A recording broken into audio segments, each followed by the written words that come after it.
ನಮಸ್ಕಾರ. Price the Lord Jesus. ಎಲ್ಲ ನನ್ನ ಪ್ರೀತಿಯ ದೇವಜನರೇ, ನನ್ನ ಪ್ರಿಯ ಸಹೋದರಿ ಸಹೋದರರೇ, ದೇವಭಕ್ತರೇ, ಹಿರಿಯರೇ, ದೇವರನ್ನು ಪ್ರೀತಿ ಮಾಡಿ ಕರ್ತನು ಅನುಗ್ರಹಿಸಿದ ಈ ದಿನದಲ್ಲಿಯೂ ದೇವರ ಕೃಪಾವಾರ್ತೆಯನ್ನು ಕೇಳಬೇಕೆಂದು ಸಿದ್ಧ ಮನಸ್ಸಿನಿಂದ ನೀವು ಬಂದಿದ್ದೀರಾ. ಕಳವಳಗೊಂಡ, ಭಯಗೊಂಡ, ಬಹಳ ಬಲಹೀನತೆಯಲ್ಲಿರುವಂಥ ನಿಮ್ಮ ಮನಸ್ಸುಗಳಿಗೆ ಶಾಲೋಮ್, ನಿಮಗೆ ಸಮಾಧಾನ ಉಂಟಾಗಲಿ. ಯಾಕೆಂದರೆ ಸಮಾಧಾನದ ಕರ್ತನು ನಮ್ಮೊಂದಿಗಿರುವಾಗ ನಾವು ಸಮಾಧಾನವನ್ನು ಹೊಂದಿಕೊಳ್ಳುತ್ತೇವೆ. ಪ್ರತಿನಿತ್ಯ ದೇವರ ಕೃಪೆಯ ವಾರ್ತೆಯನ್ನು ಆಲಿಸಿ ಮನುಷ್ಯರ ಮಾತುಗಳು, ಪರಿಸ್ಥಿತಿ, ನಮಗೆ ಎದುರಾಗುವ ಕಷ್ಟಗಳನ್ನೆಲ್ಲ ನಾವು ಮರೆತು ದೇವರ ವಾರ್ತೆಗಳ ಮೇಲೆ ಭರವಸೆಯನ್ನಿಟ್ಟು ಪ್ರಾರ್ಥನೆ ಮಾಡಿ, ಅಪ್ಪ ನನಗೆ ಕೃಪೆ ತೋರಿಸು, ನನ್ನ ಜೊತೆಗಿರಪ್ಪ. ಯಾರೂ ನನ್ನೊಟ್ಟಿಗಿಲ್ಲದೆ ಹೋದರೂ, ಯಾರೂ ನನ್ನನ್ನು ಅರ್ಥ ಮಾಡಿಕೊಳ್ಳದೆ ಹೋದರೂ, ನೀನು ನನ್ನನ್ನು ಅರ್ಥ ಮಾಡಿಕೊಂಡು ಬಲ ಕೊಟ್ಟು, ಜ್ಞಾನ ಕೊಟ್ಟು, ಕೃಪೆ ಕೊಟ್ಟು, ಜೊತೆಯಲ್ಲಿದ್ದು ಸಂತೈಸಿ ಆಧರಿಸಿ ನಡೆಸುತ್ತೀಯಲ್ಲ ಎಂದು ದೇವರಿಗೆ ನಾವು ಸ್ತೋತ್ರ ಮಾಡುತ್ತಾ ಈ ದಿನದ ವಾಕ್ಯ ಭಾಗಕ್ಕೆ ನಾವು ಹೋಗುವಂಥವರಾಗಿರೋಣ. ದೇವಜನವೇ, ಅನೇಕರು ತಮ್ಮ ಸಮಾಧಾನವನ್ನು, ಶಾಂತಿಯನ್ನು ಇಹಲೋಕ ವಸ್ತುಗಳಲ್ಲಿಯೂ ಇಹಲೋಕದ ಕೃತ್ಯಗಳಲ್ಲಿಯೂ ಕಂಡುಕೊಳ್ಳಲಿಕ್ಕೆ ಪ್ರಯತ್ನಿಸ್ತಾರೆ. ಕಾರಣ ಕೇಳಿದರೆ, ನನ್ನ ಕುಟುಂಬದಲ್ಲಿ ತುಂಬ ಒತ್ತಡ ಜಾಸ್ತಿ, ಮನೆಯಲ್ಲಿರೋರು ಅರ್ಥ ಮಾಡಿಕೊಳ್ಳಲ್ಲ, ಮನಸ್ಸಿಗೆ ಏನೋ ಒಂದು ಸಂಕೋಚ, ಅಸಮಾಧಾನ, ಕಳವಳ, ಭಯ, ಅದನ್ನು ಮರೆಯುವುದಕ್ಕಾಗಿ, ಸಮಾಧಾನಕ್ಕಾಗಿ ನಾನು ಈ ರೀತಿ ಲೋಕದಲ್ಲಿ ಹುಡುಕಾಡ್ತಾ ಇದ್ದೇನೆ ಅಂತ ಹೇಳುತ್ತಾರೆ. ಆದರೂ ಲೋಕವು ಅವರಿಗೆ ಸಮಾಧಾನ, ಶಾಂತಿಯನ್ನು ಕೊಡುವುದಿಲ್ಲ. ಸಮಾಧಾನದ ಹೆಸರಲ್ಲಿ ದೊಡ್ಡ ದೊಡ್ಡ ಕೂಟಗಳನ್ನು ಮಾಡುತ್ತಾರೆ. ಎಷ್ಟೋ ದೇಶ ವಿದೇಶಗಳ ಮಧ್ಯೆ ಒಪ್ಪಂದಗಳನ್ನು ಮಾಡಿಕೊಳ್ಳುತ್ತಾರೆ. ಶಾಂತಿ ಸಂಧಾನ, ಸಮಾಧಾನ ಒಕ್ಕೂಟ, ಪೀಸ್ ರ್ಯಾಲೀಸ್ ಅಂತ ಹೇಳಿ ಅನೇಕರು ಮಾಡುತ್ತಿರುತ್ತಾರೆ. ಆದರೆ ಒಂದು ವಿಷಯ ನಾನು ಹೇಳಲಿಕ್ಕೆ ಇಷ್ಟಪಡುತ್ತೇನೆ, ಸಮಾಧಾನದ ಕೊರತೆ ಇವತ್ತಿಲ್ಲ, ದೇವರೊಟ್ಟಿಗಿನ ಸಂಬಂಧದ ಕೊರತೆ ಇದೆ. ನಾವು ದೇವರೊಟ್ಟಿಗೆ ಒಳ್ಳೆಯ ಸಂಬಂಧವನ್ನಿಟ್ಟುಕೊಂಡ್ರೆ ಸಮಾಧಾನ ತಾನಾಗಿ ಅದು ನಮಗೆ ಬರುತ್ತದೆ. ಬನ್ನಿ, ಈ ದಿನ ದೇವರು ನಮ್ಮೊಟ್ಟಿಗೆ ಸಮಾಧಾನದ ಕುರಿತು ಏನು ಮಾತಾಡ್ತಾರೆ ಅಂತ ನೋಡಿಕೊಳ್ಳೋಣ. ರೋಮಾಪುರದವರಿಗೆ ಬರೆದಂಥ ಪತ್ರಿಕೆಯಲ್ಲಿ 5ನೇ ಅಧ್ಯಾಯದ ಮೊದಲ ವಾಕ್ಯದಲ್ಲಿ, ಹೀಗಿರಲಾಗಿ ನಾವು ನಂಬಿಕೆಯಿಂದ ನೀತಿವಂತರಾದ ಕಾರಣ ನಮ್ಮ ಕರ್ತನಾದ ಯೇಸು ಕ್ರಿಸ್ತನ ಮೂಲಕ ದೇವರೊಂದಿಗೆ ಉಂಟಾದ ಸಮಾಧಾನದಲ್ಲಿ ಇರೋಣ. Amen, hallelujah. ಏನಂತ ವಾಕ್ಯ ಹೇಳುತ್ತದೆ? ನಮ್ಮ ಕರ್ತನಾದ ಯೇಸು ಕ್ರಿಸ್ತನ ಮೂಲಕ ದೇವರೊಂದಿಗೆ. ಯಾರ ಮೂಲಕ? ಯೇಸು ಕ್ರಿಸ್ತನ ಮೂಲಕ. ಯಾರೊಟ್ಟಿಗೆ? ದೇವರೊಂದಿಗೆ ಉಂಟಾದ ಸಮಾಧಾನದಲ್ಲಿ ಇರೋಣ. ಇವತ್ತು ಹಾಗಾದರೆ ದೇವರ ಮನುಷ್ಯರ ಸಂಬಂಧ ಯಾವಾಗ ಕೆಟ್ಟಿತು? ಯಾವಾಗಂದರೆ ಆದಿಯಲ್ಲಿ ಆದಾಮನ ಮೂಲಕವಾಗಿಯೇ ಈ ಸಂಬಂಧ ಕೆಟ್ಟಿತು. ಆರಂಭದಲ್ಲೇ, ಉಗಮದಲ್ಲೇ ನಿಮಗೆ ಗೊತ್ತಿದೆ, ಅವರ ಆದಾಮನ ಅವ್ವಳ ಪಾಪದಿಂದ ಮನುಷ್ಯನು ದೇವರಿಂದ ದೂರವಾದನು. ಹೌದಲ್ವಾ? ಹೀಗೆ ಪಾಪವು ದೇವರು ಮತ್ತು ಮನುಷ್ಯರ ನಡುವೆ ಅಡ್ಡಗೋಡೆಯಾಗಿ ನಿಂತಿತು. ಆದರೆ ಯೇಸು ಕ್ರಿಸ್ತನು ಈ ಲೋಕಕ್ಕೆ ಬಂದು ಶಿಲುಬೆಯ ಮೂಲಕ ಆ ಗೋಡೆಯನ್ನು ಕೆಡವಿ ಮತ್ತೆ ದೇವರೊಟ್ಟಿಗೆ ನಮ್ಮ ಸಂಬಂಧವನ್ನು ಏರ್ಪಡಿಸುವಂಥವನಾಗಿದ್ದಾನೆ. ಪ್ರಿಯ ದೇವಜನರೇ, ಕುಟುಂಬಗಳಲ್ಲಿ ಗಲಾಟೆಗಳಾದಾಗ, ಸಂಬಂಧಗಳಲ್ಲಿ ಬಿರುಕುಗಳು ಬಿಟ್ಟಾಗ ನಾವು ಯಾವುದಾದರೂ ಒಂದು ಪ್ರಯತ್ನದ ಮೂಲಕ ಸಂಧಾನ ಮಾಡಿಕೊಳ್ಳಲಿಕ್ಕೆ ಪ್ರಯತ್ನಿಸ್ತೇವೆ.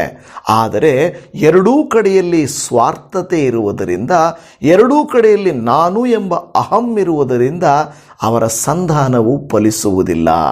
ಆದರೆ ಇಲ್ಲಿ ನಾವು ಮತ್ತು ದೇವರೊಟ್ಟಿಗಿನ ಸಂಬಂಧ ಕೆಟ್ಟಿರುವಾಗ ಕ್ರಿಸ್ತನು ತ್ಯಾಗಪೂರ್ವಕವಾಗಿ, ಗಂಡ ಹೆಂಡತಿಯರ ಮಧ್ಯೆ ಜಗಳ ಬಂದರೆ, ಮನಸ್ತಾಪಗಳು ಬಂದರೆ ಒಬ್ಬರು ತ್ಯಾಗ ಮಾಡಬೇಕು, ಕ್ಷಮೆ ಕೊಡಬೇಕು, ತಾಳ್ಮೆಯಿಂದಿದ್ದು ಒಪ್ಪಿಕೊಳ್ಳಬೇಕು. ತಗ್ಗಿಸಿಕೊಂಡು ದೀನಭಾವದಿಂದ ಹೋದರೆ ಸಂಬಂಧಕ್ಕೆ ಅರ್ಥ ಬರುತ್ತದೆ, ಸಂಧಾನವಾಗುತ್ತದೆ, ಸಮಾಧಾನ ಬರುತ್ತದೆ.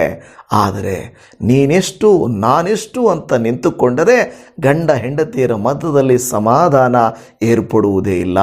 ಅಣ್ಣ ತಮ್ಮಂದಿರ ಮಧ್ಯದಲ್ಲಿ ಸಮಾಧಾನ ಏರ್ಪಡುವುದಿಲ್ಲ. ಒಂದು ಸಂಸ್ಥೆಯಲ್ಲಿ ಸಮಾಧಾನ ಏರ್ಪಡುವುದಿಲ್ಲ. ಸಭೆಯಲ್ಲಿ ಸಮಾಧಾನ ಏರ್ಪಡುವುದಿಲ್ಲ. ತ್ಯಾಗವಿಲ್ಲದೆ, ಪ್ರೀತಿ ಇಲ್ಲದೆ, ಕ್ಷಮೆ ಇಲ್ಲದೆ ಸಮಾಧಾನ ಉಂಟಾಗುವುದಿಲ್ಲ. ಹಾಗಾದರೆ ಆದಾಮ ಅವಳಿಂದ ಬಂದಂಥ ಆ ಅಸಮಾಧಾನವನ್ನು ಯೇಸು ಸ್ವಾಮಿ ನೀಗಿಸುವಂತೆ ಇವತ್ತು ನಿಮ್ಮ ಕುಟುಂಬದಲ್ಲಿ, ನಿಮ್ಮ ಜೀವಿತದಲ್ಲಿ, ನೀವು ಮಾಡುವ ಕೆಲಸದಲ್ಲಿ ಕ್ರಿಸ್ತನನ್ನು ಮಧ್ಯಸ್ಥಿಕರಾಗಿ ಇಟ್ಟುಕೊಳ್ಳುವುದಾದರೆ ಆತನು ನಿಮ್ಮ ಅಸಮಾಧಾನಗಳನ್ನು ತೆಗೆದು ಸಮಾಧಾನವನ್ನು ಕೊಡುವಂಥವನಾಗಿದ್ದಾನೆ.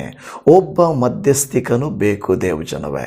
ಮಧ್ಯಸ್ಥಿಕನಿಲ್ಲದೆ, ಸಂಧಾನ ಮಾಡುವವರಿಲ್ಲದೆ, ಮಧ್ಯದಲ್ಲಿ ನಮಗಾಗಿ ಮಾತನಾಡುವವರು, ಕ್ರಿಯೆ ಮಾಡುವವರು ಇಲ್ಲ ಅಂದರೆ ಅಲ್ಲಿ ಯಾವ ಕಾರ್ಯಗಳು ಇತ್ಯರ್ಥವಾಗುವುದಿಲ್ಲ. ಅದಕ್ಕೆ ನಾವು ನೋಡುತ್ತೇವೆ, ಕೋರ್ಟ್ಗಳಲ್ಲಿ ಇಬ್ಬರು ಕಡೆಯಲ್ಲಿ ವಾದ ವಿವಾದ ಮಾಡುವುದಕ್ಕೆ ಲಾಯರ್ಸ್ ಇರುತ್ತಾರೆ. ಆದರೆ ಅವರ ಮಧ್ಯದಲ್ಲಿ ನ್ಯಾಯಾಧಿಪತಿಯೊಬ್ಬನು ಕೂತುಕೊಂಡಿರುತ್ತಾನೆ. ಅವನು ನೋಡಿ ಎರಡನ್ನು ಕೇಳಿ ಯಾರಿಗೆ ನ್ಯಾಯ ಆಗಬೇಕು, ಯಾರಿಗೆ ಒಳ್ಳೆಯದಾಗಬೇಕು ಎಂದು ಬಯಸುತ್ತಾನೆ. ಹಾಗೆ ಕ್ರಿಸ್ತನು ಕೂಡ ಎರಡು ಸಂಬಂಧಗಳ ಮಧ್ಯೆ, ಅದು ಸಹೋದರರದಾಗಿರಲಿ, ಗಂಡ ಹೆಂಡತಿಯರದಾಗಿರಲಿ, ಸಮಾಜದ ಯಾವ ಕೃತ್ಯಗಳಾಗಿರಲಿ, ಅದು ಸಂಧಾನಕ್ಕೆ ಬರಬೇಕಾದರೆ ಸ್ವಾಮಿಯು ಮಧ್ಯಸ್ಥಿಕೆ ವಹಿಸಬೇಕು. ಯೇಸು ಸ್ವಾಮಿ ನಮ್ಮ ಸಂಧಾನಕರ್ತನಾಗಿದ್ದಾನೆ. ಈ ವಾಕ್ಯದಲ್ಲಿ ಹೇಳುತ್ತಾ ಇದೆ, ದೇವರೊಂದಿಗೆ ಸಮಾಧಾನವಿಲ್ಲದಿದ್ದರೆ ಏನಾಗುತ್ತಂದರೆ ಅರಮನೆಯಲ್ಲಿಯೂ ನಾವಿದ್ರೂ ಅಶಾಂತಿ ಇರುತ್ತದೆ. ಇದು ಉದ್ದೇಶ. ಯೇಸು ಸ್ವಾಮಿ ನಮಗೆ ದೇವರೊಂದಿಗೆ ಸಮಾಧಾನ ಉಂಟು ಮಾಡುವವನಾಗಿದ್ದಾನೆ. ಕೆಲವು ಸಾರಿ ಅರಮನೆಯಲ್ಲಿರುತ್ತೇವೆ, ಆದರೆ ಸಮಾಧಾನ ಇರುವುದಿಲ್ಲ. ದೇವಜನವೇ, ದೇವರ ವಾಕ್ಯ ಹೇಳುತ್ತದೆ, ದೇವರೊಂದಿಗೆ ಸಮಾಧಾನವಿದ್ದರೆ ಗುಡಿಸಲಿನಲ್ಲಿಯೂ ಕೂಡ ಪರಲೋಕದ ಶಾಂತಿಯು ಸಿಗುತ್ತದೆ ಎಂದು ದೇವರ ವಾಕ್ಯ ಹೇಳುತ್ತಾ ಇದೆ. ನಿಜ ಅಲ್ವಾ? ನೋಡಿ, ಅರಮನೆಯಲ್ಲಿದ್ದರೂ ಕೂಡ ದೇವರಿಲ್ಲ ಅಂದರೆ ನಮಗೆ ಸಮಾಧಾನ ಇರೋದಿಲ್ಲ. ಅದು ಗುಡಿಸಲಾದರೂ ಕೂಡ ಒಂದು ವೇಳೆ ದೇವರು ನಮ್ಮೊಟ್ಟಿಗಿದ್ದರೆ ನಮಗೆ ಸಮಾಧಾನ ಬರುತ್ತದೆ. ಕರ್ತನಿಗೆ ಸ್ತೋತ್ರ. ಈ ದಿನ ವಾಕ್ಯವನ್ನು ಆಲಿಸುತ್ತಿರುವಂಥ ನಿಮ್ಮ ನನ್ನ ಜೀವಿತದಲ್ಲಿ ನಾವು ಎಲ್ಲಿದ್ದೇವೆ ಎಂಬುದು ಮುಖ್ಯವಲ್ಲ, ದೇವರೊಂದಿಗಿದ್ದೇವೆ ಎನ್ನುವುದು ಮುಖ್ಯ. ಸಮಾಧಾನಕ್ಕಾಗಿ ನಾವು ಮಾಡುವಂಥ ಯಾವ ಪ್ರಯತ್ನಗಳು ಫಲಿಸದೆ ಹೋದರೂ ಕೂಡ ದೇವರು ನಮ್ಮೊಟ್ಟಿಗಿದ್ದು ನಮಗೆ ಸಹಾಯ ಮಾಡುತ್ತಾರೆ. ಈ ವಾಕ್ಯವನ್ನು ಆಲಿಸುತ್ತಿರುವ ಪ್ರೀತಿಯ ದೇವಜನರೇ, ನೀವು ನಾನು ಕರ್ತನ ಸಮಾಧಾನವನ್ನು ಹೊಂದಿಕೊಳ್ಳಲಿಕ್ಕೆ ಸಿದ್ಧ ಇದ್ದೇವಾ? ನಮ್ಮ ಸ್ವಂತ ಪ್ರಯತ್ನದಿಂದ ನಾವು ಪ್ರಯತ್ನಿಸ್ತಾ ಇದ್ದೇವೆ ಎಂಬುದು ಮುಖ್ಯವಾದ ವಿಚಾರ. ಈಗ ಮೊದಲನೇ ವಿಚಾರಕ್ಕೆ ಹೋಗೋಣ. ನಮಗೆ ದೇವರೊಂದಿಗೆ ಸಮಾಧಾನ ಏಕೆ ಬೇಕು, ಹೇಗೆ ಮುರಿಯಿತು ಅಂತ ನೋಡೋಣ. ಪಾಪವು ನಮ್ಮನ್ನು ದೇವರಿಂದ ದೂರ ಮಾಡಿತು, ನಮಗೆ ಗೊತ್ತಿದೆ. ಯೆಶಾಯ 59ನೇ ಅಧ್ಯಾಯದ 2-3 ವಚನಗಳಲ್ಲಿ ನಿಮ್ಮ ಅಪರಾಧಗಳೇ ನಿಮ್ಮ ದೇವರಿಂದ ನಿಮ್ಮನ್ನು ಅಗಲಿಸುತ್ತಾ ಬಂದಿವೆ, ನಿಮ್ಮ ಪಾಪಗಳೇ ಆತನು ಕೇಳಲಾರದಂತೆ ಆತನ ಮುಖಕ್ಕೆ ಅಡ್ಡವಾಗಿವೆ, ನಿಮ್ಮ ಕೈಗಳು ರಕ್ತದಿಂದ ಹೊಲಸಾಗಿವೆ, ನಿಮ್ಮ ಬೆರಳುಗಳು ಅಪರಾಧದಿಂದ ಅಶುದ್ಧವಾಗಿವೆ, ನಿಮ್ಮ ತುಟಿಗಳು ಸುಳ್ಳಾಡುತ್ತವೆ, ನಿಮ್ಮ ನಾಲಿಗೆಯು ಕೆಡುಕನ್ನು ನುಡಿಯುತ್ತದೆ ಎಂದು ಹೇಳುತ್ತಾ ಇದೆ. ಹೇಗೆ ಎಂದರೆ ಇಲ್ಲಿ ಹೇಳುತ್ತದೆ, ಹೇಗೆ ಮುರಿಯಿತು ಅಂದರೆ ಗೊತ್ತು ನಮಗೆ. ಹಾಗಾದರೆ ನಮಗೆ ದೇವರೊಂದಿಗೆ ಸಮಾಧಾನ ಏಕೆ ಬೇಕು ಅಂದರೆ ದೇವರ ವಾಕ್ಯ ಹೇಳುತ್ತದೆ, ಪಾಪದ ಕಾರಣದಿಂದ ಮನುಷ್ಯನು ದೇವರ ಶತ್ರುವಾಗಿ ಇದ್ದಾನೆ, ಶತ್ರುವಿನ ಸ್ಥಿತಿಯಲ್ಲಿ ಇದ್ದಾನೆ. ಅದಕ್ಕೆ ದೇವರ ವಾಕ್ಯ ರೋಮಾಪುರದವರಿಗೆ ಬರೆದ ಪತ್ರಿಕೆಯಲ್ಲಿ 5ನೇ ಅಧ್ಯಾಯದ 10ನೇ ವಾಕ್ಯ, ದೇವರಿಗೆ ವೈರಿಗಳಾಗಿದ್ದ ನಾವು ಆತನ ಮಗನ ಮರಣದ ಮೂಲಕ ಆತನೊಂದಿಗೆ ಸಮಾಧಾನವಾಗಿರಲಾಗಿ ಆತನ ಕೂಡ ಸಮಾಧಾನವಾದ ನಮಗೆ ಆ ಮಗನಿಗಿರುವ ಜೀವದಿಂದ ರಕ್ಷಣೆಯಾಗುವುದು ಮತ್ತು ನಿಶ್ಚಯವಲ್ಲವೇ. ಇಲ್ಲಿ ದೇವರ ವಾಕ್ಯ ಹೇಳ್ತಾ ಇರೋದು, ದೇವರಿಗೆ ವೈರಿಗಳಾಗಿದ್ದ ನಾವು ಆತನ ಮಗನಾದ ಯೇಸು ಕ್ರಿಸ್ತನ ಮರಣದ ಮೂಲಕ ಆತನೊಂದಿಗೆ ಸಮಾಧಾನವಾಗಿರಲಾಗಿ. ನೋಡಿ, ದೇವರೊಟ್ಟಿಗಿನ ಸಂಧಾನ ಯೇಸು ಕ್ರಿಸ್ತನ ತ್ಯಾಗದಲ್ಲಿ ಅಡಕವಾಗಿದೆ. ನಮ್ಮ ಮೇಲಿನ ಪಾಪಗಳನ್ನು ಒತ್ತುಕೊಂಡು ನಮ್ಮನ್ನು ಬಿಡಿಸುವುದಕ್ಕಾಗಿ ತಾನು ಬಲಿಯಾಗಿ ದೇವರೊಟ್ಟಿಗೆ ಇವರ ಪಾಪಗಳನ್ನು ನಾನು ಹೊತ್ತುಕೊಳ್ಳುತ್ತೇನೆ ಎಂದು ಯೇಸು ಸ್ವಾಮಿ ಏನು ಮಾಡಿದ್ರು? ಮಧ್ಯಸ್ಥಿಕೆ ವಹಿಸಿದರು. ಇವತ್ತು ಎಷ್ಟೋ ಜನ ತಂದೆ ತಾಯಿಗಳು ಏನು ಮಾಡುತ್ತಾರಂದರೆ ಮಧ್ಯಸ್ಥಿಕೆ ವಹಿಸಿ ತಮ್ಮ ಮಕ್ಕಳ ಜೀವನ ಚೆನ್ನಾಗಿರಬೇಕಂತ ಆಸೆ ಪಡ್ತಾರೆ, ಮನೆಯ ಜೀವನ ಸರಿಯಾಗಿರಬೇಕೆಂದು ಆಸೆ ಪಡ್ತಾರೆ. ಅದಕ್ಕಾಗಿ ಊಟ ಬಿಡಲಿಕ್ಕೂ ಸಿದ್ಧ, ಯಾವ ಸಂತೋಷವನ್ನು ಅನುಭವಿಸಲಿಕ್ಕೂ ತ್ಯಾಗ ಮಾಡಲಿಕ್ಕೂ ಸಿದ್ಧವಾಗಿರ್ತಾರೆ. ಏನು ಮಾಡಲಿಕ್ಕೂ ಅವರು ಸಿದ್ಧವಾಗಿರ್ತಾರೆ. ನೀವು ಚೆನ್ನಾಗಿದ್ದರೆ ಸಾಕಪ್ಪ ಅನ್ನುತ್ತಾರೆ. ಯಾಕೆಂದರೆ ನಮ್ಮ ಸಮಾಧಾನ ಶಾಂತಿಯೇ ನಮ್ಮ ತಂದೆ ತಾಯಿಗಳಿಗೆ ಹೇಗೆ ಮುಖ್ಯವೋ, ನಮ್ಮ ಕುಟುಂಬಸ್ಥರಿಗೆ ಹೇಗೆ ಮುಖ್ಯವೋ, ದೇವರಿಗೂ ಕೂಡ ಹಾಗೆ ಮುಖ್ಯ. ಇವರು ದೇವರಿಂದ ದೂರವಾಗಿದ್ದಾರೆಂದು ತಿಳಿದು ಕ್ರಿಸ್ತನು ತನ್ನ ಪ್ರಾಣವನ್ನು ಕೊಟ್ಟು ನಮ್ಮನ್ನು ಕ್ರಯಕ್ಕೆ ಕೊಂಡುಕೊಂಡು ತಾನು ಶಾಪಗಳನ್ನು ಪಾಪಗಳನ್ನು ಹೊತ್ತುಕೊಂಡು ನಮ್ಮನ್ನು ಬಿಡುಗಡೆ ಮಾಡಿದ್ದಾರೆ. ಇದನ್ನು ಮನುಷ್ಯರು ಅರ್ಥ ಮಾಡಿಕೊಳ್ಳುತ್ತಾ ಇಲ್ಲ. ಎಷ್ಟೋ ಸಾರಿ ಕುಟುಂಬಗಳಲ್ಲಿ ನಾವು ಹೇಳುತ್ತೇವೆ, ಮಕ್ಕಳಿಗೆ ತಾಯಿಯಾದ ನನ್ನ ತ್ಯಾಗವನ್ನು ಅರ್ಥ ಮಾಡ್ಕೊಳ್ತಾ ಇದ್ದೀರಾ? ತಂದೆಯಾಗಿ ಇಷ್ಟು ದುಡಿತಾ ಇದ್ದೀನಿ, ಅರ್ಥ ಮಾಡ್ಕೊಳ್ತಾ ಇದ್ದೀರಾ? ನಾನು ಇಷ್ಟೊಂದು ನಿಮಗಾಗಿ ಪ್ರಯಾಸ ಪಡ್ತಾ ಇದ್ದೇನೆ, ಅರ್ಥ ಮಾಡ್ಕೊಳ್ತಾ ಇದ್ದೀರಾ ಅಂತ ಹೇಳಿ ನಾವು ಏನು ಮಾಡ್ತೇವೆ? ಅವರನ್ನ ಕೇಳುತ್ತೇವೆ, ಎಷ್ಟು ನೊಂದುಕೊಳ್ಳುತ್ತೇವಲ್ವಾ? ಹಾಗಾದರೆ ದೇವರು ಕೂಡ, ಯೇಸು ಕ್ರಿಸ್ತನು ಕೂಡ ನಮ್ಮನ್ನು ಕಳೆದು ಹೋದ, ಮುರಿದು ಹೋದ, ಹಾಳಾಗಿರುವ ನಮ್ಮ ಸಂಬಂಧವನ್ನು ಸ್ಥಿರಪಡಿಸುವುದಕ್ಕಾಗಿ ಆತನು ಮತ್ತೆ ಬಂದಿದ್ದಾನೆ. ಎಷ್ಟೋ ಸಂಬಂಧಗಳು ಈಗಲೂ ಬಿರುಕು ಬಿಟ್ಟಿವೆಯಾ? ಸಮಾಧಾನದ ಕರ್ತನು ನಿಮ್ಮ ಮಧ್ಯದಲ್ಲಿ ಬರಬೇಕು. ಯಾವುದೇ ಮನುಷ್ಯನಿಗೆ ಅವಕಾಶ ಕೊಡಬೇಡ್ರಿ. ದೇವ ಪ್ರೇರಿತವಾದಂಥ ಮನುಷ್ಯರಿಗೆ, ಇಲ್ಲವೇ ದೇವರ ಕೃತ್ಯಕ್ಕೆ ಮಾತ್ರ ನೀವು ಅವಕಾಶ ಕೊಡ್ರಿ. ತಗ್ಗಿಸಿಕೊಳ್ಳಿರಿ, ಪ್ರೀತಿಸಿರಿ, ಕ್ಷಮಿಸಿರಿ. ಅದು ದೇವರಿಂದ ಬರುವ ಗುಣಗಳು ದೇವ ಮಕ್ಕಳೇ. ಹೌದು, ಸಹಿಸಲಾರದಷ್ಟು ಕೋಪ ಬರುತ್ತೆ. ಅಯ್ಯೋ, ಇಂಥವರ ನನಗೆ ಗಂಡ, ಇಂಥವರ ನನಗೆ ಹೆಂಡತಿ, ಇಂಥವರ ನನಗೆ ತಾಯಿ, ಇಂಥದ್ದಾ ನನ್ನ ಪರಿಸ್ಥಿತಿ, ಇದಾ ನನ್ನ ಹಿನ್ನೆಲೆ, ಓ ಯಾಕಪ್ಪ ನಾನು ಇಲ್ಲಿದ್ದೀನಿ ಅಂತ ಅನ್ನುವ ಪರಿಸ್ಥಿತಿ ನಿಮಗೆ ಬರಬಹುದು. ಆದರೂ ಕರ್ತನಲ್ಲಿ ಪ್ರಿಯರೇ, ಯೇಸು ಕ್ರಿಸ್ತನ ನಾಮದಲ್ಲಿ ಎಲ್ಲವನ್ನ ನೀವು ಸಹಿಸಿಕೊಳ್ಳಬೇಕು. ಸಮಾಧಾನ ನಿಮಗೆ ಬರಬೇಕಾದರೆ ಸಮಾಧಾನದ ಕರ್ತನನ್ನು ನಿಮ್ಮ ಸ್ವಂತ ಮಾಡಿಕೊಳ್ಳಬೇಕು. ದೇವಜನವೇ. ಗಲಿಬಿಲಿಗಳು, ಭಯಗಳು ಎಲ್ಲವೂ ನೀಗಬೇಕಾದರೆ ಸೋರ್ಸ್ ಬೇಕು, ಮೂಲ ಬೇಕು. ಹೌದಲ್ವ? ಒಂದು ಮೂಲ ಬಹಳ ಮುಖ್ಯ. ನೋಡಿ, ಒಂದು ಮೂಲ ಹೇಗೆಂದರೆ, ಒಂದು ಬೆಂಕಿಯ ಕಿಡಿಯನ್ನು ನೋಡ್ರಿ. ಬೆಂಕಿಯ ಕಿಡಿ ಅಡವಿಯನ್ನೇ ಸುಟ್ಟು ಹಾಕ್ಬೋದು, ಆದರೆ ಸ್ಟಾರ್ಟ್ ಆಗೋದು ಒಂದು ಕಿಡಿಯಿಂದ. ಆ ಕಿಡಿಯಲ್ಲಿಂದ ಬರುತ್ತದೆ, ಆ ಪವರ್ ಎಲ್ಲಿಂದ ಬರ್ತದೆ, ಆ ಸಮಾಧಾನ ಎಲ್ಲಿಂದ ಬರುತ್ತದೆ? ಆ ಸಮಾಧಾನ ಪರಲೋಕದ ಅರಸನು ಯೇಸು ಕ್ರಿಸ್ತನ ಮೂಲಕವಾಗಿ ಬರುತ್ತದೆಂದು ದೇವರ ವಾಕ್ಯ ಹೇಳುತ್ತಾ ಇದೆ. ದೇವರೊಂದಿಗೆ ಸಮಾಧಾನ ಹೇಗೆ ದೊರೆಯುತ್ತದೆ? ಯಾರು ಮಾಡಿದಿರಿ ಸಮಾಧಾನವನ್ನು? ನಮ್ಮ ಒಳ್ಳೆಯ ಕಾರ್ಯಗಳಿಂದ ಅಲ್ಲ, ನಾವು ಧಾರ್ಮಿಕ ಆಚರಣೆಗಳನ್ನು ಮಾಡುವುದರ ಮೂಲಕ ಅಲ್ಲ, ಬದಲಾಗಿ ಯೇಸು ಕ್ರಿಸ್ತನ ಶಿಲುಬೆಯ ತ್ಯಾಗದ ಮೂಲಕವಾಗಿ ನಮಗದು ಲಭಿಸುತ್ತದೆ. ಕೊಲೊಸ್ಸೆಯವರಿಗೆ ಬರೆದ ಪತ್ರಿಕೆ 1ನೇ ಅಧ್ಯಾಯದ 20ನೇ ವಾಕ್ಯದಲ್ಲಿ, ಆತನು ಶಿಲುಬೆಯ ಮೇಲೆ ಸುರಿಸಿದ ರಕ್ತದಿಂದ ತಾನು ಸಮಾಧಾನವನ್ನು ಉಂಟು ಮಾಡಿ ಭೂಪರಲೋಕಗಳಲ್ಲಿರುವ ಸಮಸ್ತವನ್ನು ಆತನ ಮೂಲಕ ತನಗೆ ಸಂಧಾನಪಡಿಸಿಕೊಳ್ಳಬೇಕೆಂತಲೂ ನಿಷ್ಕರ್ಷೆ ಮಾಡಿದನು ಎಂದು ದೇವರ ವಾಕ್ಯ ಹೇಳುತ್ತಾ ಇದೆ. ಗಮನಿಸಿ ನೋಡಿರಿ, ಈ ವಾಕ್ಯವನ್ನು ಗಮನಿಸಿ ನೋಡಿರಿ. ಹೇಳುತ್ತದೆ, ಆತನು ಯಾರು? ಯೇಸು ಸ್ವಾಮಿ. ಎಲ್ಲಿ? ಶಿಲುಬೆಯ ಮೇಲೆ. ಶಿಲುಬೆ ಅನ್ನುವುದು ಸುಲಭವಾದ ಮಾತಲ್ಲ. ಶಿಲುಬೆ ಅನ್ನುವುದು ಒಂದು ಶಿಕ್ಷೆ, ಒಂದು ಅವಮಾನ. ಹೌದಲ್ವಾ? ಅದು ಘೋರ ಪಾಪದ ನಿಮಿತ್ತವಾಗಿ ಬಂದಿರುವಂಥ ಕಠಿಣವಾದಂಥ ನೋವು. ಈ ಶಿಲುಬೆಯನ್ನು ಯೇಸು ಸ್ವಾಮಿ ವಹಿಸಿಕೊಂಡನು. ಈ ಶಿಲುಬೆಯ ಮೇಲೆ ಸುರಿಸಿದ ರಕ್ತದಿಂದ, ರಕ್ತ ಅನ್ನುವುದು ಸುಲಭ ಅಲ್ಲ. ರಕ್ತ ಬರಬೇಕಾದ್ರೆ ಆಚೆ ಶರೀರಕ್ಕೆ ಬಹಳ ವೇದನೆ ಉಂಟಾಗುತ್ತದೆ. ಎಲ್ಲವನ್ನ ಸಹಿಸಿಕೊಂಡ ಯೇಸು ಸ್ವಾಮಿ ನಿಮ್ಮನ್ನು ನನ್ನನ್ನು ಪ್ರೀತಿ ಮಾಡಿ ನಮಗಾಗಿ ಆತನು ಶಿಲುಬೆಯ ಮೇಲೆ ರಕ್ತವನ್ನು ಸುರಿಸಿ ಏನು ಮಾಡಿದ್ದಾನೆ? ತಾನು ಸಮಾಧಾನವನ್ನು ಉಂಟು ಮಾಡಿದ್ದಾನೆ. ಇವತ್ತು ಈ ಲೋಕದಲ್ಲಿ ಅಸಮಾಧಾನಗಳನ್ನು ಉಂಟು ಮಾಡುವ ಜನರಿದ್ದಾರೆ. ಧರ್ಮಗಳ ಮಧ್ಯೆ, ಕುಲಮತ ಭಾಷೆಗಳ ಮಧ್ಯೆ, ಸಂಸ್ಕೃತಿಗಳ ಮಧ್ಯೆ, ಪ್ರಾಂತ್ಯಗಳ ಮಧ್ಯೆ, ಈ ಒಂದು ಗಡಿಗಳ ಮಧ್ಯೆ ನಿಮ್ಮದು ನಂದು ಅಂತೇಳಿ ರಕ್ತ ಸುರಿಸಿವಿ ಅಂತ ಹೇಳ್ತಾರೆ. ಹೌದು ಪ್ರಿಯ ದೇವಜನವೇ, ರಕ್ತ ಸುರಿಸುವುದರ ಮೂಲಕ ಅಸಮಾಧಾನವನ್ನು ಉಂಟು ಮಾಡುವ ಜನರು, ಆದರೆ ರಕ್ತವನ್ನು ಸುರಿಸುವುದರ ಮೂಲಕ ಸಮಾಧಾನವನ್ನು ಏರ್ಪಡಿಸುವ ದೇವರು. ನನ್ನ ಪ್ರಿಯ ದೇವಜನರೇ, ಯೇಸುವಿನ ರಕ್ತವು ನಮಗೆ ಸಮಾಧಾನವನ್ನು ಉಂಟು ಮಾಡಿದೆ ಅಂತ ಇಲ್ಲಿ ಹೇಳುತ್ತಾ ಇದೆ.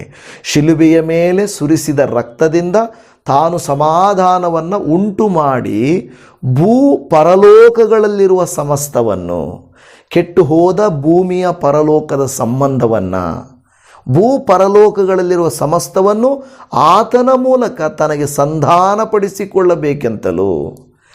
ಭೂಮಿಗೂ ಪರಲೋಕಕ್ಕೂ ಸಂಧಾನ ಇರಲಿಲ್ಲ. ಒಂದು ದೊಡ್ಡ ಡೊಂಗುರದ ರೀತಿಯಲ್ಲಿ ಒಂದು ದೊಡ್ಡ ಗ್ಯಾಪು ದೇವರ ಮತ್ತು ಮನುಷ್ಯರ ಮಧ್ಯೆ ಇತ್ತು. ಯಾಕೆಂದರೆ ಈ ಪಾಪದ ಅವಿಧೇಯತ್ವದ ಕೃತ್ಯಗಳಿಂದ, ಆದರೆ ಕ್ರಿಸ್ತನ ವಿಧೇಯತ್ವ ಕೃತ್ಯದಿಂದ ನಮಗೆ ಸಮಾಧಾನವನ್ನು ಕರ್ತನು ಏರ್ಪಡಿಸಿದ್ದಾನೆ. ಇವತ್ತು ಮನುಷ್ಯರು ಇನ್ನೂ ಏನು ಹುಡುಕ್ತಾ ಇದ್ದಾರೆ ಅಂದರೆ, ಲೋಕದಲ್ಲಿ ಮನುಷ್ಯರಲ್ಲಿ ಸಮಾಧಾನವನ್ನು ಹುಡುಕ್ತಾ ಇದ್ದಾರೆ. ಸಮಾಧಾನದ ಕರ್ತನನ್ನು ಹುಡುಕ್ತಾ ಇಲ್ಲ, ಸಮಾಧಾನದ ದೇವರನ್ನು ಹುಡುಕ್ತಾ ಇಲ್ಲ. ಇನ್ನೂ ಅವರು ಸ್ವಾರ್ಥಕ್ಕಾಗಿ ಬದುಕ್ತಾ ಇದ್ದಾರೆ.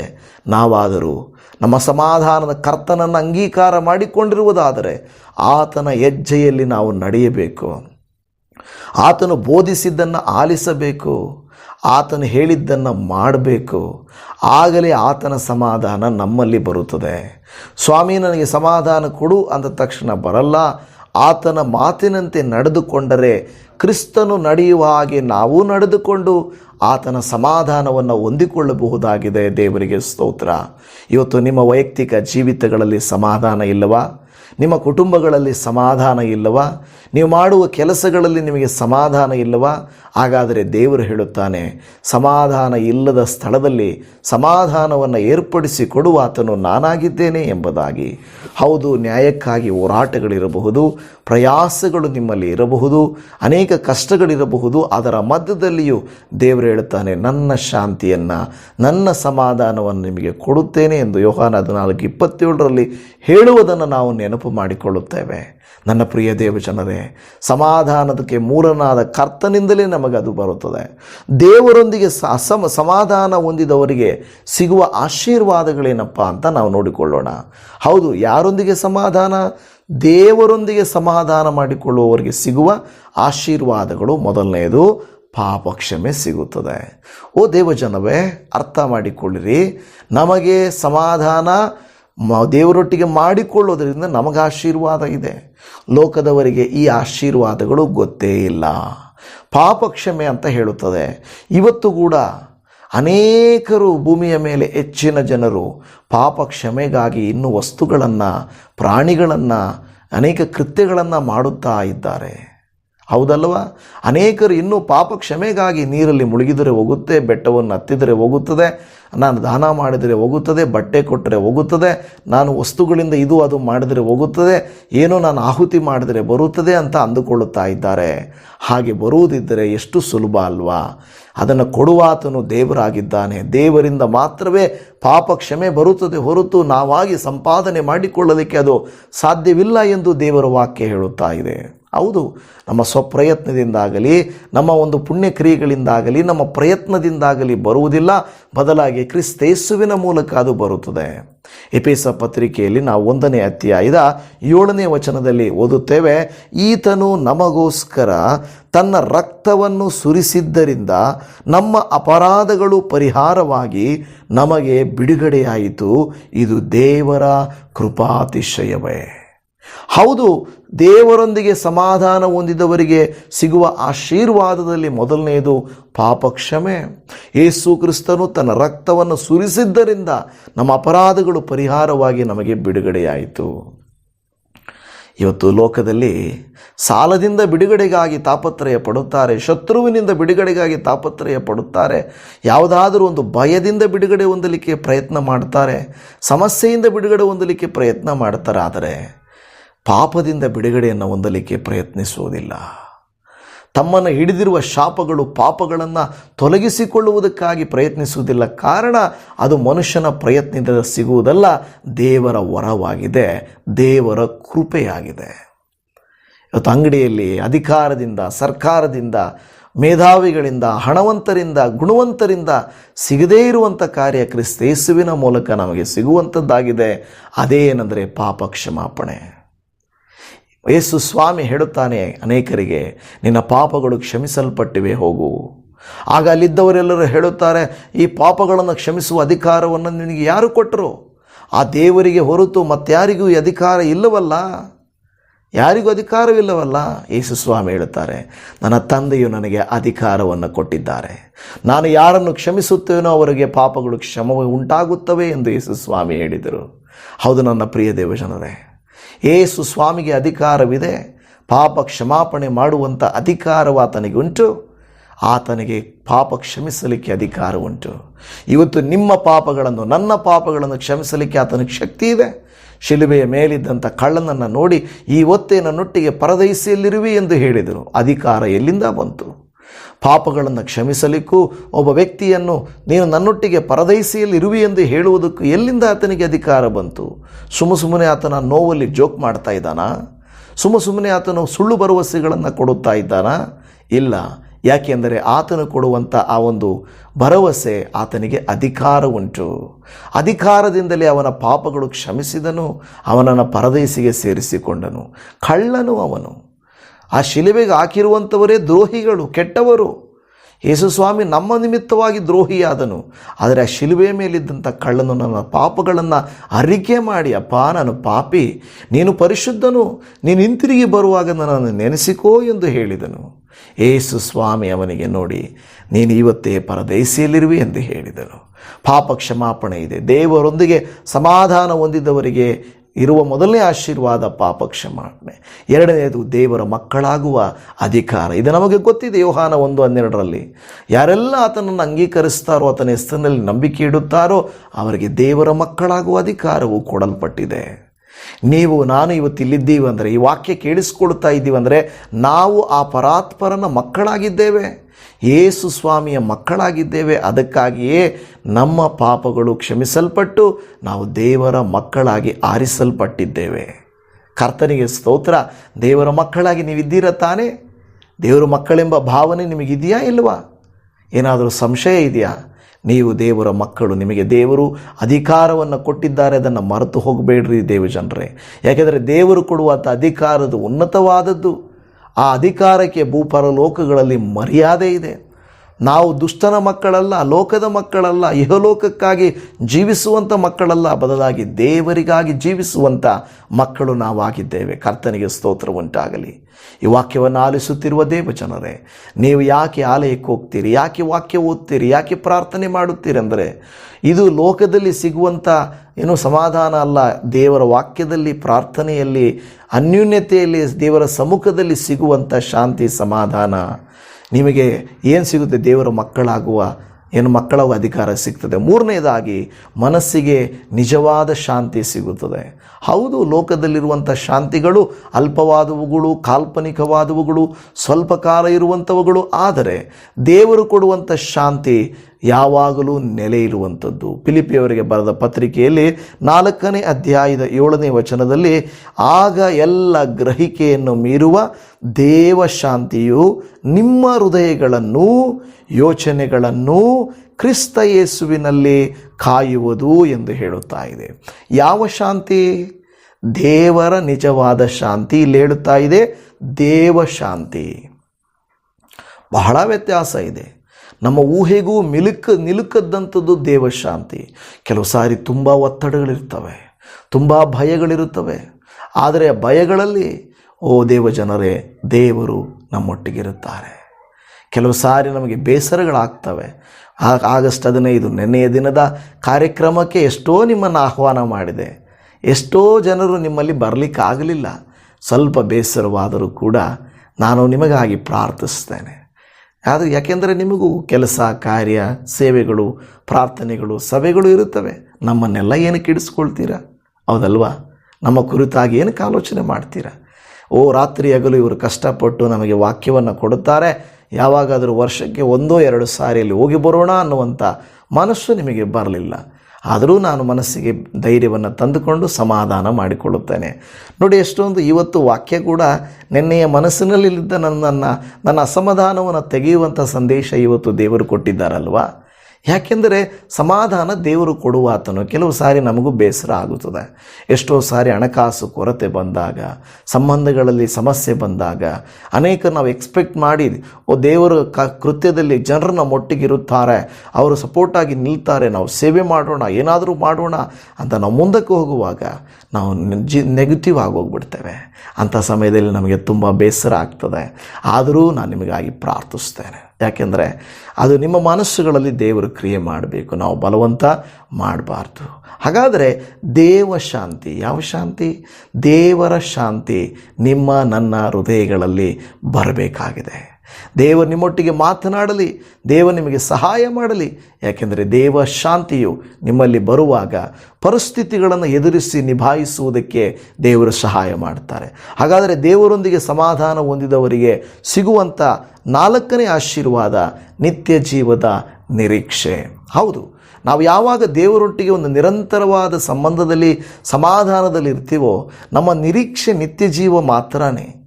ಏನು ಇಹಲೋಕದಲ್ಲಿ ಸಿಕ್ಕಿದರೂ ಸಿಕ್ಕದೇ ಹೋದರೂ ಕೂಡ ನಾವಂತೂ ಹಿಂದೆಜ್ಜೆ ಹಾಕೋದಿಲ್ಲ. ಹೌದು, ಹಿಂದಕ್ಕೆ ನಾನು ಹೆಜ್ಜೆ ಹಾಕೋದೇ ಇಲ್ಲ. ಯಾಕೆಂದರೆ ನನಗೆ ಬೇಕಾಗಿರೋದು ನಿತ್ಯ ಜೀವ. ಆ ನಿತ್ಯ ಜೀವ ಹೇಗೆ ಸಿಗುತ್ತದೆ? ಲೋಕದೊಟ್ಟಿಗೆ ನಾವು ಸಂಬಂಧ ಇಟ್ಟುಕೊಂಡು ಲೋಕದಲ್ಲಿ ಜೀವನ ಮಾಡುತ್ತಾ ನನಗಂತೂ ಪಕ್ಕಾ ಸೀಟು ಕರೆಕ್ಟು ಪರಲೋಕದಲ್ಲಿ ನಾನಿರುತ್ತೇನೆ ಎಂದು ಹೇಳಿದರೆ ಬರುತ್ತದಾ?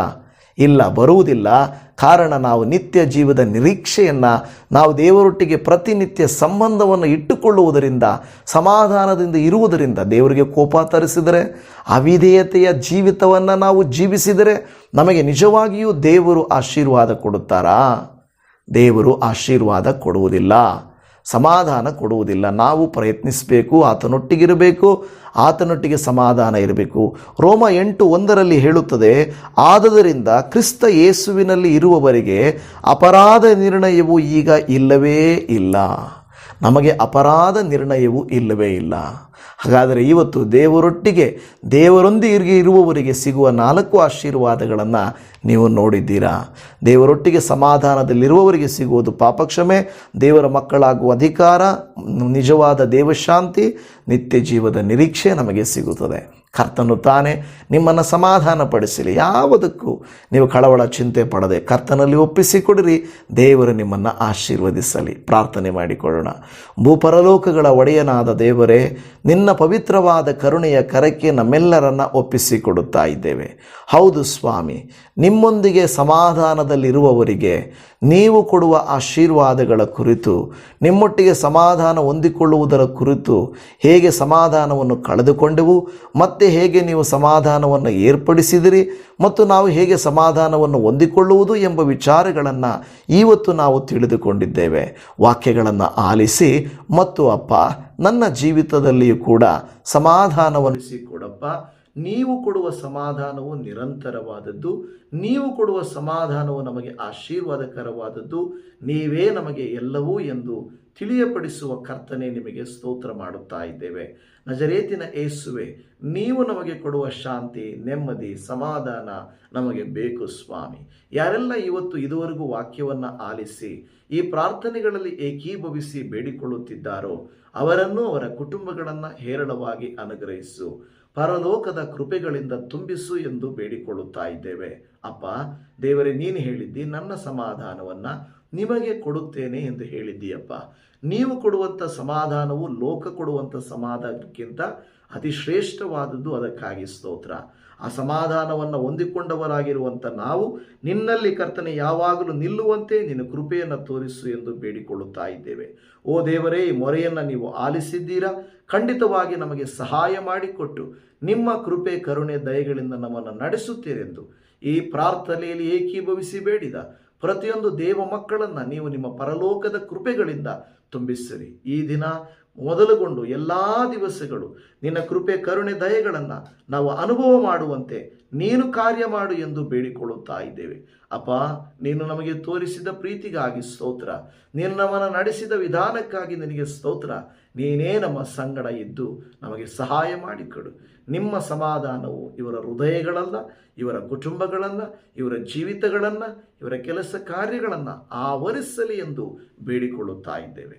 ನೀವು ಖಂಡಿತವಾಗಿ ನಮ್ಮ ಮೊರೆಯನ್ನು ಆಲಿಸಿ ಆ ಸಮಾಧಾನವನ್ನು, ಶಾಂತಿಯನ್ನು ಇವರ ಜೀವಿತಗಳಲ್ಲಿ ಸುರಿಯ ಮಾಡಬೇಕೆಂಬುದಾಗಿ ಸಮಾಧಾನದ ಕರ್ತನು, ಸಮಾಧಾನಕ್ಕೆ ಮೂಲನೂ ಆಗಿರುವಂಥ ನಜರೇತಿನ ಯೇಸು ಕ್ರಿಸ್ತನ ಪ್ರೀತಿಯುಳ್ಳ ಪರಿಶುದ್ಧ ನಾಮದಲ್ಲಿ ಪ್ರಾರ್ಥಿಸುತ್ತೇವೆ ಪರಮ ತಂದೆಯೇ. ಆಮೇನ್, ಆಮೇನ್, ಆಮೇನ್. ನನ್ನ ಪ್ರಿಯ ದೇವಜನರೇ, ನಿಮ್ಮೆಲ್ಲರಿಗೂ ನಮ್ಮ ರಕ್ಷಕನಾದ ಯೇಸು ಕ್ರಿಸ್ತನ ಅತಿ ಪ್ರೀತಿಯುಳ್ಳ ಪರಿಶುದ್ಧವಾದ ನಾಮದಲ್ಲಿ ವಂದಿಸ್ತೇನೆ. ಕರ್ತನು ನಿಮ್ಮನ್ನು, ನಿಮ್ಮ ಕುಟುಂಬಗಳನ್ನು ಈ ಸಮಾಧಾನದಿಂದ ತುಂಬಿಸಿ ಎಲ್ಲ ಕಳವಳಗಳಿಂದ ನಿಮ್ಮನ್ನು ತೆಗೆಯಲಿ. ದೇವಶಾಂತಿಯು ನಿಮ್ಮನ್ನು ಆವರಿಸಿಕೊಳ್ಳಲಿ. ನಿಮ್ಮೆಲ್ಲರಿಗೂ ಶಲೋಮ್. Praise the Lord Jesus. God bless you. Amen.